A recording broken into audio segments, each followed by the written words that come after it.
Sir இந்த பக்கம் sir இப்படி அப்படி சார் எல்லாருமே வாங்க சார் அப்படி இருந்தாங்க சார் வாங்க சார் வாங்க எல்லோரும் வாங்க எல்லோரும்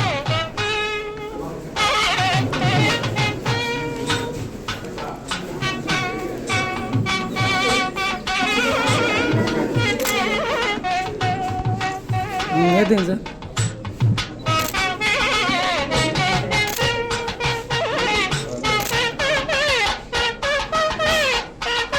சார்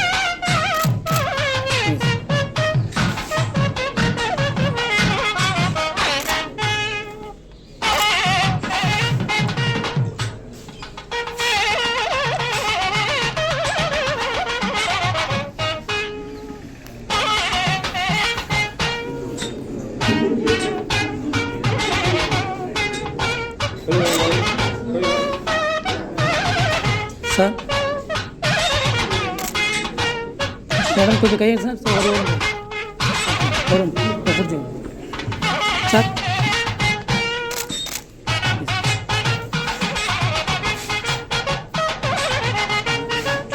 சார்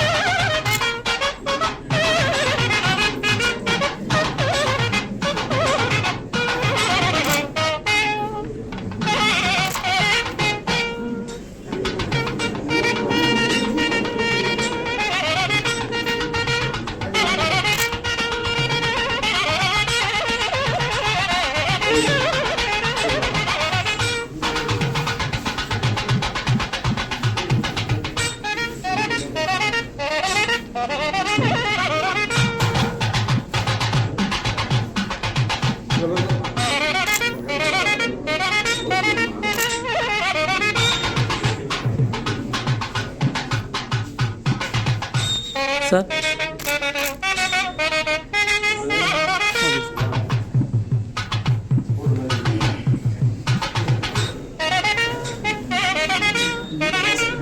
சார் ரெண்டு பேரும் சேர்ந்தே பண்ணுங்க சார் சார் அப்படின்னு கட் பண்ணுங்க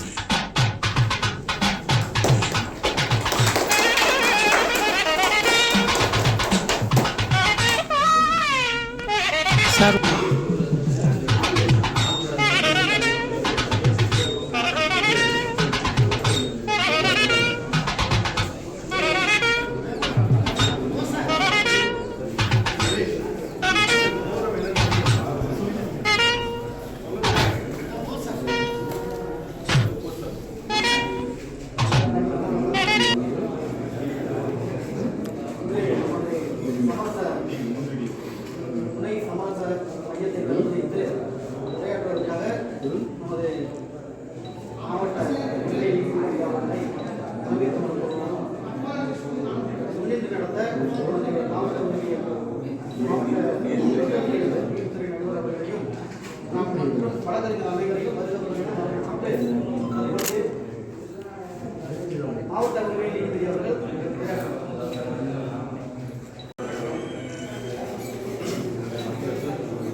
சமரச தீர்வு மையம் என்பது பார்த்தீங்கன்னா முதல்ல மாநில அளவில் இருந்து அதன் பிறகு மாவட்ட அளவில் கொண்டு வந்தாங்க. மாவட்ட அளவில் வந்துட்டு பார்த்தீங்கன்னா இப்போ ஒரு வட்டத்தில் இருந்து அங்கே நம்ம ஒரு வழக்கை வந்து நம்ம அங்கே ஃபார்வர்ட் பண்ணி சமரச தீர்வு மையத்துக்கு அனுப்பும்போது பார்த்தீங்கன்னா அந்த உபய தரப்பினர்கள் சொல்லக்கூடிய பார்ட்டிஸ் வந்து யாரும் பார்த்தீங்கன்னா அங்கே எங்களுக்கு ரொம்ப தூரமாக இருக்குது, நாங்கள் எங்களால் வந்துட்டு போக முடியல, வர முடியல, பொருளாதார விரயம் அந்த மாதிரி ஏற்படுறது எங்களுக்கு வாய்ப்பு இருக்குது, எங்களுக்கு அந்த மாதிரி இடத்துக்கு தனியாக போகும்போது எங்களால் முடியல. இந்த மாதிரி நிறைய ஒரு சில பிரச்சனைகள் வந்த போது தான் என்ன பண்ணுறாங்கன்னா நம்முடைய மாண்புமிகு உச்சநீதிமன்றம் உயர்நீதிமன்றமும் எங்கெங்கெல்லாம் நீதிமன்றம் இருக்கோ, எங்கெங்கெல்லாம் சட்டப்பணிகள் ஆணைக்குழு இருக்கோ, அங்கெங்கெல்லாம் சமரச தீர்வு மையமும் கட்டாயமாக கொண்டு வரப்பட வேண்டும் அப்படின்ற நோக்கத்தில் தான் பார்த்தீங்கன்னா இங்கே நமக்கு சப் மீடியேஷன் சென்டர் வந்து ஒவ்வொரு தாலுக்கிலையும் வந்து மாண்புமிகு நம்முடைய உயர்நீதிமன்ற உத்தரவின்படி திறக்கப்பட்டுள்ளது. நம்ம எல்லாருக்குமே ஏற்கனவே தெரிஞ்ச விஷயம்தான், இந்த ஒவ்வொரு வழக்கையும் அந்த மெரிட்ல முடிக்கிறத விடவும் உச்சநீதிமன்றம் உயர்நீதிமன்றமும் சமரச தீர்வு அடிப்படையில் காரணத்துக்கு தான் ரொம்ப ரொம்ப ரொம்ப ரொம்ப முக்கியத்துவம் கொடுக்குறாங்க. ஏன்னா நமக்கு வந்து ஒரு கேஸ் மெரிட்ல முடியுதுன்னா அதை வந்து பார்த்தீங்கன்னா நமக்கு வழக்கறிஞர்களே பார்த்தீங்கன்னா ஊரில் கிராமத்தில் சொல்லுவாங்க, உன்னை சுப்ரீம் கோர்ட் வரைக்கும் உன்னை பார்க்க விட மாட்டேன், ஹைகோர்ட்டு போன உன்னை பார்க்காம விட மாட்டேன் அப்படின்றத பேசியே இருக்கும். அப்போ இங்க வந்து ஒரு கேஸ் மெரிட்ல முடிஞ்சதுன்னா யாராவது ஒரு விக்டிம் பாதிக்கப்பட்டவங்க அடுத்தடுத்த மேல்முறையீடுக்கு போயிட்டு தான் இருப்பாங்க. ஆனா இந்த மக்கள் நீதிமன்றம் இந்த சமரச தீர்வு மையத்தின் மூலமா காணப்படும் அந்த வழக்குகளுக்கு மேல்முறையீடு என்பதே கிடையாது.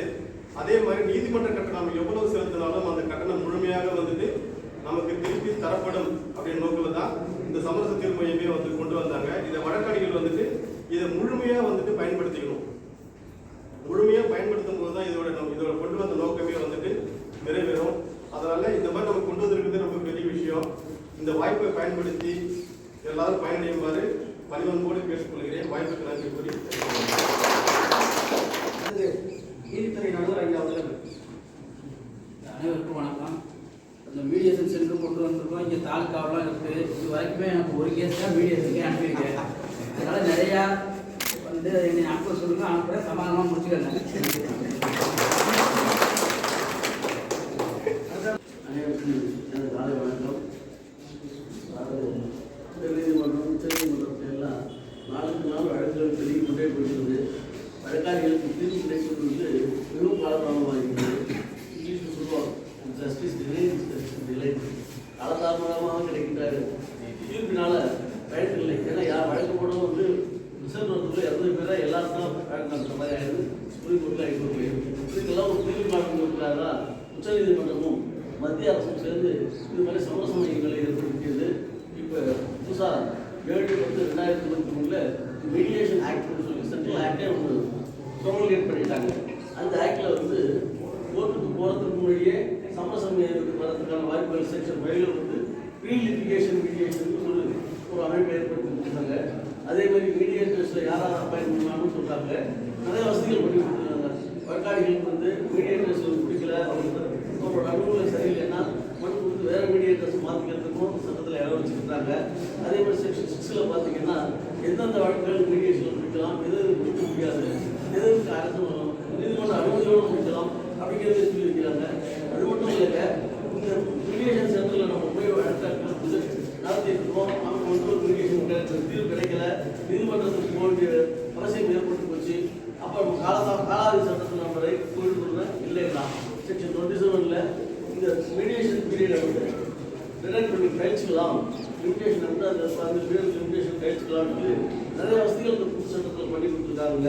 அதே மாதிரி இந்த மீடியேஷன் சட்டத்தில் ஒரு தீர்வு ஏற்பட்ட பிற்பாடு இதுக்கு வந்து அந்த தீர்ப்பு சரியான தீர்ப்பாக இல்லை இது வந்து மிஸ்இன்டர்பிரேஷன்லையோ ஃப்ராட்லையோ இன்ட்ரெஸ்ட்லையோ ஏற்பட்டுருக்குன்னா அந்த சட்டத்திலேயே இந்த மீடியேஷனில் ஏற்பட்ட தீர்ப்பை ரத்து செய்யறதுக்கும் புதிதாக மீடியேஷன் கொடுப்பதற்கும் செக்ஷன் 28 வந்து வழிவகை செஞ்சிருக்காங்க. அது மாதிரி இந்த புது சட்டத்தின் கீழே உருவாக்கப்பட்ட அமைப்புகள் தான் இந்த சமரச மையங்கள். இந்த சமரச மையங்கள் தீர்ப்பு காணுவதனால நிறைய நன்மைகள் இருக்குது. ஐயா சொன்ன மாதிரி நீதிமன்ற கட்டணம் நமக்கு கிடையாது, முடிவு ஏற்படுத்தப்படுது. 2 பேருக்குள்ள காலமாக சண்டை போட்டுருக்காங்க, ஒரு முடிவு ஏற்படுத்தப்படுது. இந்த தீர்ப்புக்கு மேலே மேல்முறையீடு கிடையாது, 2 பேரும் ஏற்படுத்த தீர்ப்பு. அதனால் பல நன்மைகள் இருக்குது.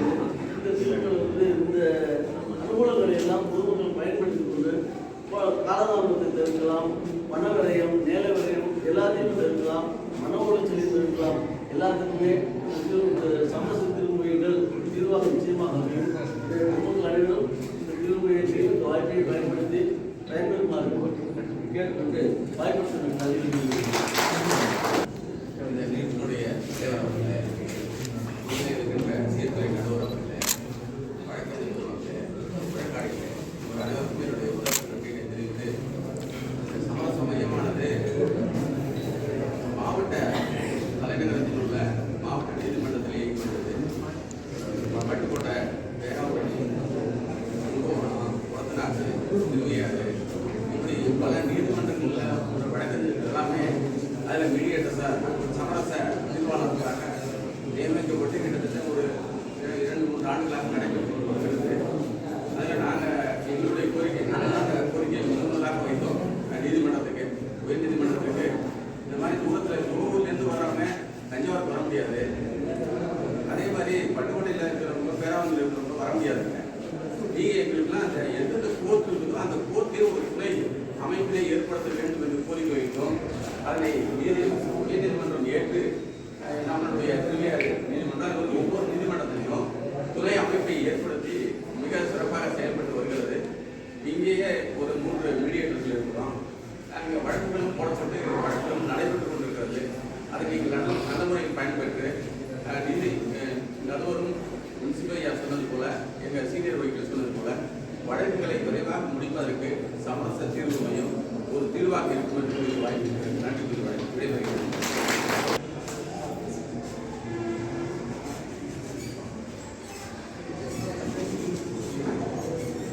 அனைவருக்கும் இதே காலை வணக்கம். இந்த சமரச நீதிமன்றம் நமக்கு ரொம்ப முக்கியமானது. ஏன்னா நம்ம மக்கள் இந்த வாழ்க்கையில் நிம்மதியாக வாழணும். சண்டை சச்சரவு கோர்ட்டு கேஸ் வழக்குகள்லாம் பெரிய விஷயம் இல்லை. வகையில் நம்ம வகையில் இருக்கக்கூடாது. எப்போது இருக்க வேண்டும். ஏன்னா தீர்ப்புகள் 2 பேரும் சமாதானமாக 2 பேரும் பிடிச்சி 2 பேரையும் நம்ம சமாதானப்படுத்தி அவங்க தொடர்ந்து அவங்க அன்பை பரிமாறிக்கிற மாதிரி அவங்க வாழ்க்கையை தொடர்ந்து அவங்க எந்த சண்டை சச்சரவு இருக்கக்கூடாதுங்கிறது இந்த சமரச நீதிமன்றத்தோட உயர்ந்த குறிக்கோள். அதனால் வழக்காளிகள் அனைவரும் கேஸ் நடத்துகிறோம் அப்பீல் பண்ணுறோம் அப்படின்னு போயிட்டே இருக்காம எப்படி நம்ம தீர்வு காணணும், எந்த வகையில் தீர்வு காணணும், விட்டு கொடுத்து போகலாம், இப்படி சட்ட ரீதியாகவும் செய்வாங்க. ஏன்னா நம்ம நீதிபதிகள் இதில் ஈடுபட்டு சமரசம் பண்ணாலும் வெளியில் கட்ட பஞ்சாயத்தாக இருக்காது. அதை செய்யணும் அப்படின்ட்டு 2 பேருமே ஒத்துக்கிட்டு நல்ல முறையில் இசைவோட 2 பேரோட இசைவோட இந்த தீர்ப்பு வழங்கப்படுறதுனால 2 பேருமே நிம்மதியாக வாழ்க்கையை ஓட்டுவாங்க.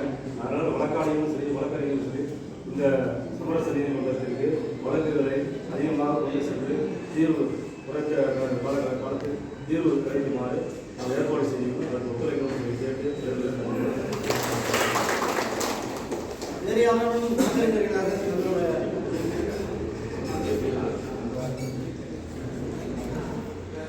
சமரச திறந்து வைத்த மாவட்ட உறுப்பினர் ஐயா அவர்களுக்கும் முன்னிலைக்கும் குத்தகை நண்பர் ஐயா அவர்களுக்கும் ஐயா அண்ணன் தேசன் அவர்களே மற்றும் வழக்கறிஞர் ராஜபாஜ் மற்றும் வழக்கறிஞர் குடும்பத்திலே பொதுமக்களே நீதிமன்ற நீதிமன்ற ஊழியர்கள் அவர்களுக்கும் பொதுமக்களாக உங்களுக்கு அனைவருக்கும் இதற்காக தெரிவித்துள்ளேன். அதாவது சமரச நிர்ணயம் கேட்டாங்க ஐயாவும் உரிமை ஐயாவும் தலைவர் சொன்னாங்க, அண்ணன் ஏசி சொன்னாங்க, எல்லா வகையும் தெளிவாக சொல்லியிருக்காங்க. திரும்ப அவங்க சொல்லலை. அதாவது என்ன, நாங்கள் நீதிமன்றத்தின் பேர் மக்கள் நீதிமன்றம், எங்களுக்காக நீதிமன்றம் கிடையாது, பொதுமக்கள் உங்களுக்காக தான்.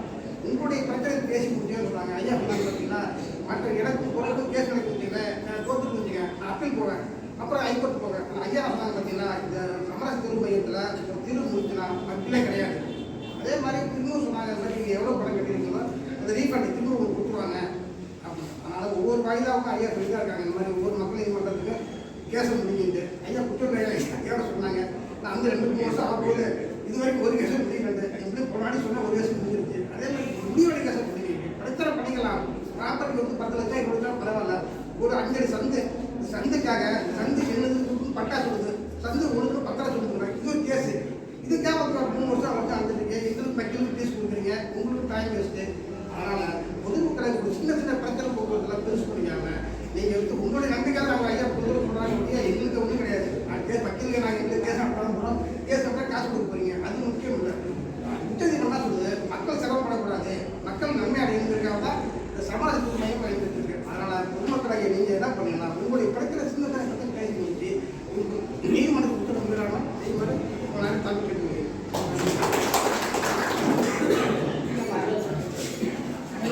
காலை வணக்கம். இந்த மீடியேஷன் ஒவ்வொரு நானும் ஒரு பங்கேற்று ரொம்ப மகிழ்ச்சியாக இருக்குது. இந்த மீடியேஷன் சென்டர் மூலமாக மக்கள் அனைவரும் பயன்பெறும் கேட்டுக்கொள்கிறேன். இதில் 2 தரப்பினர்களும் ஒருத்தவங்க விட்டு கொடுத்தா ஒரு யார் கெட்டு போடுறதுன்னு சொல்லுவாங்க. அதனால் ஒரு தரப்பில் விட்டு கொடுத்து சமரசமாக பேசி முடிச்சு வழக்கை சீக்கிரம் முடிச்சு உங்களுக்கு ஒரு நன்மை தேடிக்கொண்டு கேட்கணும். வழக்குகளை பற்றி நாம் தெரிந்து கொள்வதாக ஒரு துண்டு பிரச்சாரத்தை ஐயா அவர்கள்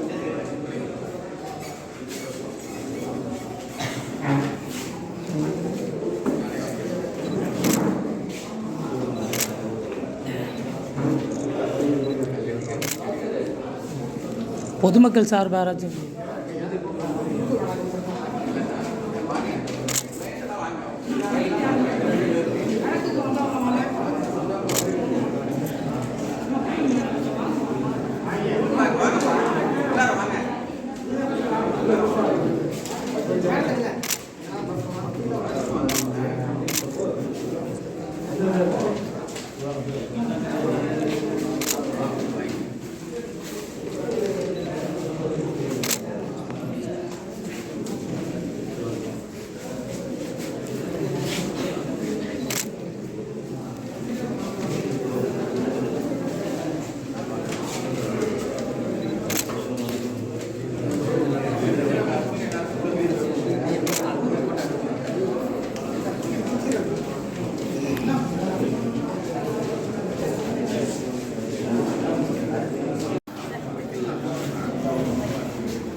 நான் 2 வச்சுருக்கேன் சார், யார்கிட்ட கொடுங்க.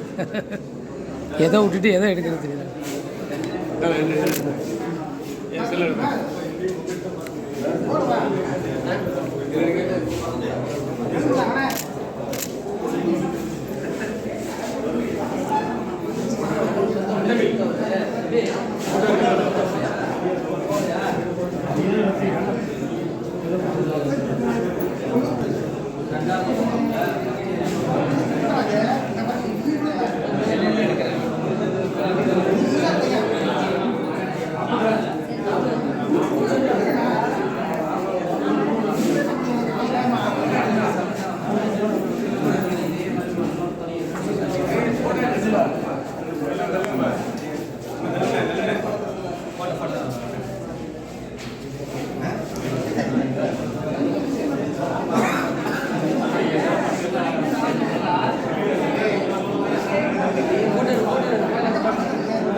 எடுத்துக்கா